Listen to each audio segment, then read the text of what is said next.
2 फरवरी 2016 Somalia के एक international airport से डालो एयरलाइन, जो कि एयरबस A321 का एक मॉडल और हाई टेक्नोलॉजी के साथ लैस एक एडवांस प्लेन है।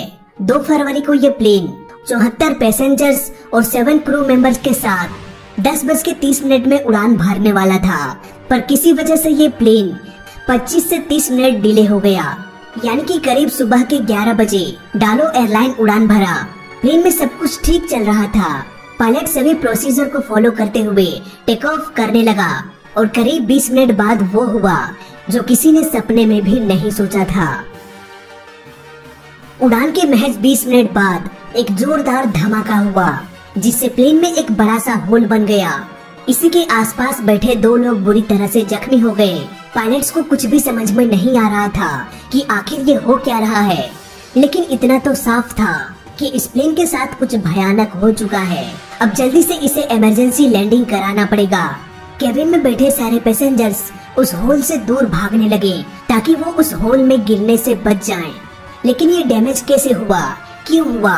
पायलट्स के दिमाग में ये सवाल घूमने लगा था, लेकिन ये वक्त सोचने का नहीं बल्कि कुछ करने का था।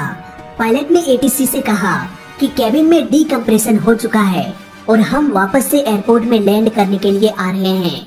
उड़ान के सिर्फ 20 मिनट बाद ही जब प्लेन के साथ ये हादसा हुआ, तब ये 14,000 फीट के एल्टीट्यूड में फ्लाई कर रहा था।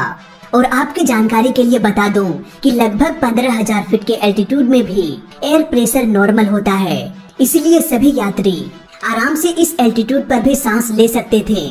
इसके अलावा ऑक्सीजन मास्क भी ड्रॉप हो चुका था और कुछ ही मिनट्स बाद पायलट वापस प्लेन को उसी एयरपोर्ट पर ले गया जहां से ये उड़ान भरा था।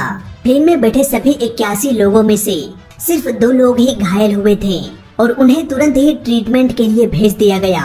बाकी बचे 79 लोगों से पूछताछ शुरू हो गया। अब ये मामला पुलिस के पास जा चुका था। वहीं दूसरी ओर इन्वेस्टिगेशन की टीम ये पता लगाने की कोशिश कर रहे थे कि आखिर ये कैसे हुआ। धमाके की जगह से मिले टूटे पार्ट्स को इकट्ठा करके फोरेंसिक जांच के लिए भेज दिया गया। ये धमाका विंग्स के अगले भाग में हुआ था, जहां से विंग्स की शुरुआत होती है, जहां से इसे अटैच किया जाता है। तभी एक खबर आई कि प्लेन में बैठे 81 लोगों में से एक पैसेंजर मिसिंग है और उसके सीट का लोकेशन ठीक उसी जगह पर था जहां पर ये धमाका हुआ था। कुछ घंटों बाद एक और बड़ा खुलासा हुआ। एयरपोर्ट से कुछ ही दूर एक सिटी में कुछ लोगों ने ये दावा किया कि आसमान से एक इंसान गिरा है जो बुरी तरह से जल चुका है। इसकी भी जांच करने के बाद ये पता चला कि ये लाश उसी इंसान का है जो उस प्लेन से मिसिंग था। उधर प्लेन के टुकड़ों को जांच करने के बाद ये पता चला कि इस धमाके में उन एक्सप्लोसिव का इस्तेमाल किया गया था जिससे कि बॉम्ब बनाया जाता है। अब इन्वेस्टिगेशन की टीम को ये लगने लगा कि ये एक टेररिस्ट अटैक हो सकती है।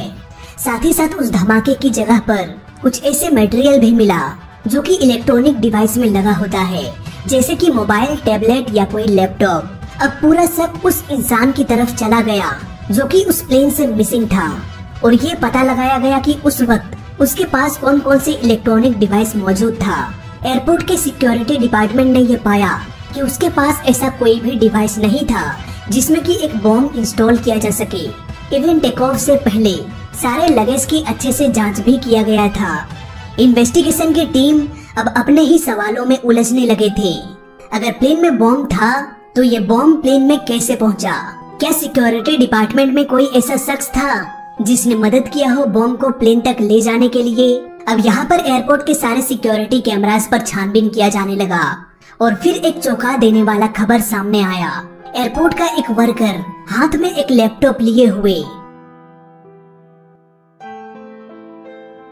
अब्दुल्लाही अबीदी सलाम नाम के एक शख्स को देता है, ठीक प्लेन में इंटर करने से पहले। ये शख्स वही था जो प्लेन से मिसिंग था। ये शख्स वही था जो प्लेन के विंडो के साइड बैठा हुआ था और यहीं पर हुआ था एक धमाका। पर कोई भी ऐसा सबूत नहीं मिला जिससे कि ये साबित हो सके कि वो इंसान एक सुसाइड बॉम्बर था। हो सकता है एयरपोर्ट के वर्कर ने लैपटॉप में बॉम्ब को इंस्टॉल करके अब्दुल्लाही को दे दिया होगा और उसे इस बात का पता ना हो कि इस लैपटॉप में बॉम्ब डाला गया है।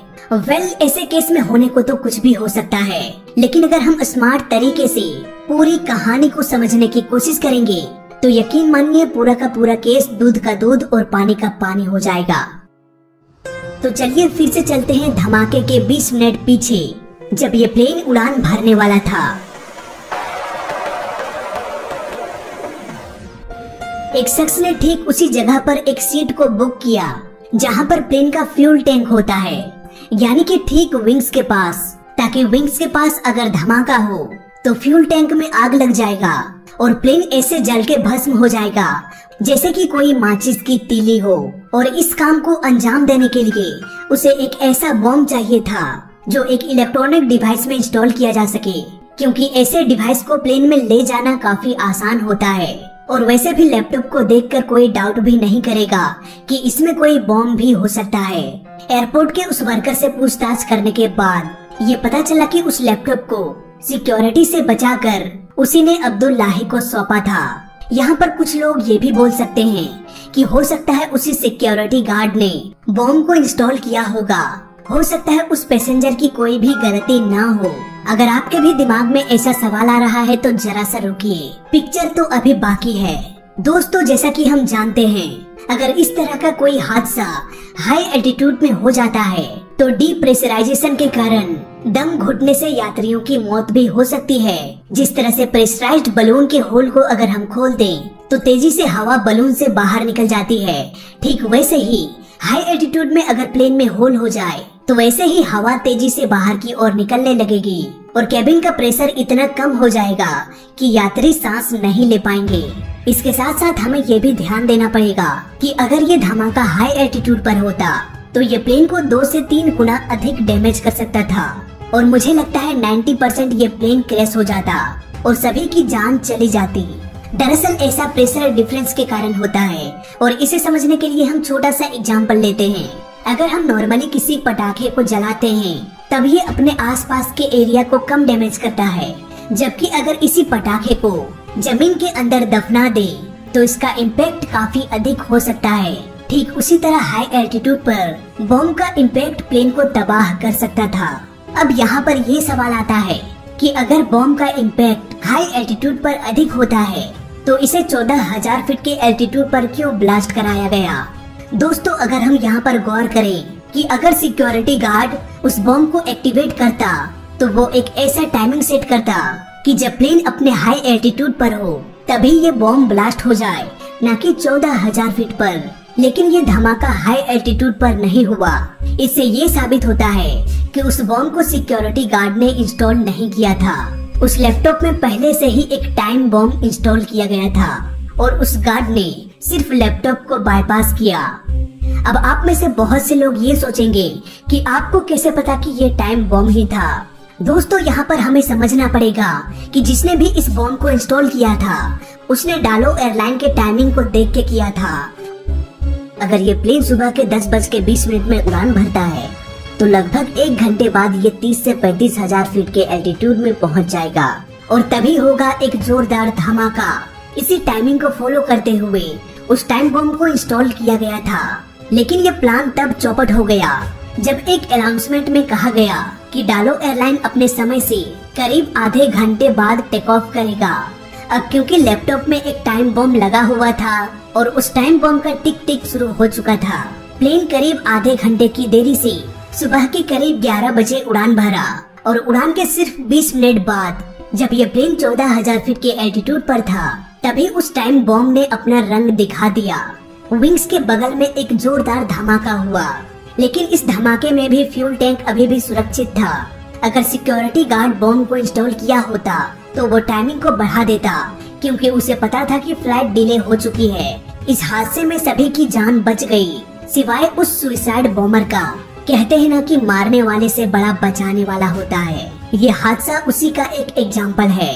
दोस्तों, ऐसे केस में जब कोई धमाका सुनाई दे या फिर फायरिंग की आवाज सुनाई दे या फिर कोई भी ऐसी भनक जिससे लगे कि केबिन में कोई टेररिस्ट आ चुका है, तो ऐसे में कॉकपिट के डोर को लॉक कर दिया जाता है ताकि कोई टेररिस्ट कॉकपिट में घुसकर प्लेन पर कब्जा ना कर सके। और अगर ऐसा हो जाए तो 9/11 की घटना दोबारा भी हो सकती है। जब उस सुसाइड बॉम्बर के बारे में पता लगाया गया तो कुछ बातें और सामने आई। दरअसल वो शख्स चल नहीं पा रहा था और उसी के ट्रीटमेंट के लिए वो बाहर जा रहा था। इवन जब उसने प्लेन में इंटर किया तो वो एक व्हील चेयर में था, लेकिन जब सिक्योरिटी कैमरा में देखा गया तो वो शख्स आराम से चल पा रहा था। बाद में एक टेररिस्ट का ग्रुप सामने आया और कहा कि ये हादसा हमने करवाया था। बाद में एयरपोर्ट के 2 वर्कर्स को दोषी पाया गया और आज वो दोनों जेल में चक्की पीस रहे हैं। तो फिलहाल इस वीडियो में अभी तक के लिए बस इतना ही।